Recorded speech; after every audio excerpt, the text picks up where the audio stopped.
E ontem na Colômbia conseguiram proibir o casamento de meninas menores de 18 anos. Enquanto isso, o Brasil segue sendo o quarto país com maior número de casamentos infantis. Está atrás só da Índia, Bangladesh e Nicarágua. E sabe o que eu acho um absurdo? Que aqui no Brasil a gente não tá nem debatendo sobre o fato de que a gente tem que lutar para que homens velhos não queiram transar com crianças e adolescentes. Desde que eu comecei a criar conteúdo aqui pro TikTok, desde 2020, eu sempre bato nessa tecla, eu sempre trago esse assunto de novo. E sempre é muito polêmico, mas por quê? Porque as pessoas acham um absurdo? Não, porque tem muita gente defendendo, porque afinal, pela lei, com 14 já pode. Então, pela lei... Essa é uma pesquisa de 2002 encomendada pelo Banco Mundial e coloca como um dos grandes fatores a vulnerabilidade econômica, porque ter uma boca a menos para alimentar por uma família é algo visto como positivo para as famílias em que isso acontece, e também o fato das crianças, adolescentes estarem grávidas, o que motivaria também o casamento. Já em 2023, a Associação Nacional dos Registradores de Pessoas Naturais verificou um outro dado que a gente estaria em sexto lugar entre os países com mais casamentos infantis.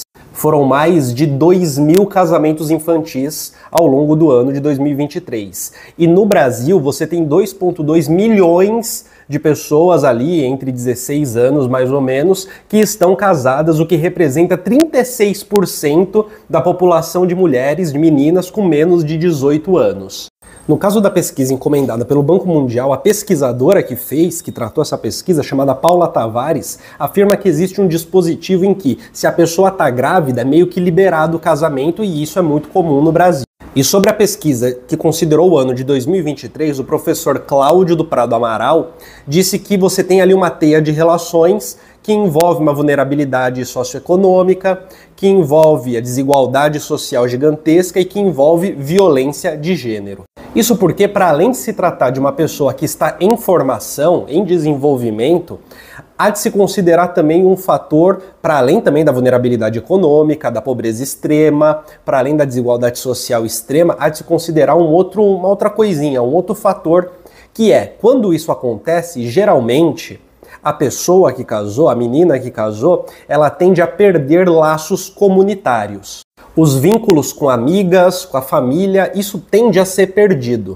E aqui a gente pode meio que entender a partir do senso comum, naquela ideia, né, de que mulher casada não vai pra rua, mulher casada não chama a gente pra ir em casa. A gente pode entender como isso, quando você tá na adolescência, a consequência prática disso é o isolamento. Deixa eu aproveitar e mandar um recadinho rápido. Participe da comunidade do Colunas Tortas, tem acesso ao nosso grupo exclusivo do WhatsApp, em que a gente troca uma ideia sobre crítica social, teoria social, algo mais próximo, a gente se diverte junto e tem acesso a vídeos exclusivos e a todas as lives que acontecem aqui no Colunas Tortas. Assim você contribui para o canal continuar vivo, contribui para que eu continue fazendo esse trabalho e ganhe acesso a elementos exclusivos só para membros. Agora bora continuar com o vídeo. E para além dos vídeos que existem aos montes aqui nessa rede social, de pessoas geralmente evangélicas que estão fazendo vídeo dizendo que se casaram aos 16 anos, a situação na verdade é muito pior. Porque se nesses vídeos a gente está vendo alguém que por conta de uma religião super conservadora, tradicionalista, se colocou num lugar ali de casamento muito cedo por questões religiosas, não necessariamente isso acontece, não necessariamente por questões que são econômicas, financeiras, por pobreza extrema. O conto de fadas que é falado por perfis de pessoas, geralmente protestantes, falando sobre casamento com 16 anos, que coloca nisso uma aura mística, romântica, religiosa, de uma bênção de Deus divina, isso daqui está, na verdade, escondendo um fenômeno social que ele existe demais no Brasil e que tem relação direta, é uma consequência da pobreza extrema.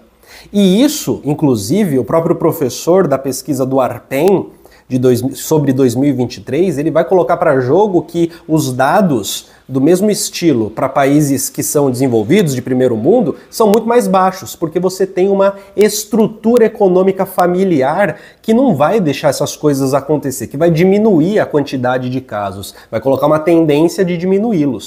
E a tendência é que essa pessoa que se casou muito cedo tenha dificuldades, inclusive, de se inserir no mercado de trabalho, tenha desvantagem para se inserir no mercado de trabalho. Não exatamente, simplesmente pelo casamento, mas por todo esse dilema complexo que existe quando acontece o casamento, quando se tem 16 anos, às vezes menos, enfim. Só para dar um contexto maior também, existem pesquisas de 2017, 2018, 2020. Você tem pesquisas aí nos últimos 10 anos colocando o Brasil, em números absolutos, sempre no top 6, top 4 de países em que isso mais acontece. Em números relativos, entre os 30 mais do mundo. Como último dado aqui, só para terminar essa surra de dados, a Flaxo, que é a Faculdade Latino-Americana de Ciências Sociais, e a ONG Plan International Brasil, fizeram um recolhimento de dados publicado em 2021, em que você tinha 65 mil casamentos com meninas de 10 a 14 anos, com menos de 14 anos. E é evidente que apontar para isso, ao mesmo tempo, é apontar para uma violência direta, interpessoal, que é ter uma relação com uma menina com menos de 14 anos, por exemplo. Tem a ver com uma violência que ela é familiar, que envolve deixar que uma menina de 15, 16, 17 anos se case, e tem a ver também com uma violência que é estrutural, que é a própria condição de possibilidade de isso existir, disso ser considerado ok. Como disse a moça do início do vídeo, das pessoas até falarem, se tem 14, então tá tudo bem. E evidentemente, de um jeito muito mais profundo, muitíssimo mais profundo, bota para jogo as consequências da pobreza, as consequências de, numa sociedade de mercado, numa sociedade que você tem que ter dinheiro para comer, as consequências de não ter esse dinheiro e ao mesmo tempo não ter uma assistência estatal eficiente. Tudo bem?